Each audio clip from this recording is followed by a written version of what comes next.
আজকের ভিডিওটা শুরু করছি এমন একটা জায়গা দিয়ে যেটাকে ঘিরে সম্প্রতি প্রচুর আলোচনা সমালোচনা চলছে। ডিবাপি বিরিয়ানি অনির্বাণদা চলে যাওয়ার পর থেকেই অনেকেই বলছে টেস্ট নাকি আর আগের মতন নেই। এতদিনের এই কন্ট্রোভার্সির পর আজ ভাবলাম চলো এবং নিজের জিভে টেস্ট করে দেখি আসলে সত্যিটা কি।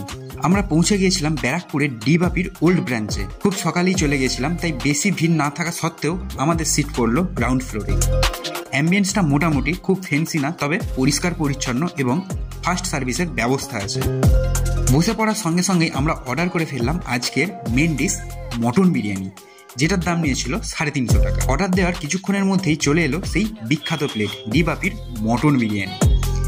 প্রথমেই চোখে পড়লো রাইসের কোয়ান্টিটি যথেষ্ট ভালো, আর হ্যাঁ, বসে খেলে তো আনলিমিটেড রাইস পাবেই।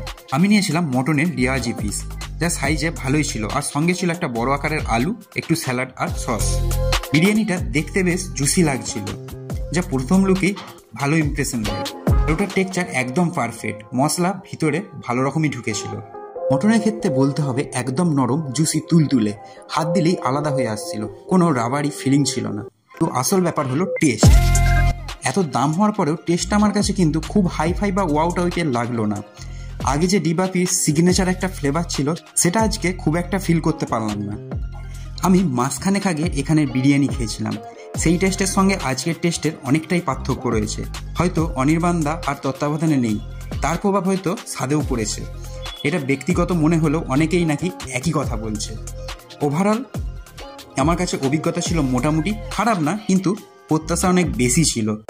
যারা ডিবাপির হার্ডকোর ফ্যান তারা অবশ্যই একবার ট্রাই করে দেখো, কিন্তু অনির্বাণদা থাকার সময়ের মতন টেস্ট আশা করলে হয়তো একটু ডিফারেন্স লাগতে পারে। এই ছিল আজকের ডিটেলড রিভিউ। ভিডিও ভালো লাগলে লাইক, কমেন্ট আর সাবস্ক্রাইব করে দিও, আর কমেন্টে জানিও তোমাদের কাছে ডিবাপির টেস্ট এখন কেমন লাগছে। চলো আজকের মতন বাই, দেখা হচ্ছে নেক্সট ভিডিওতে।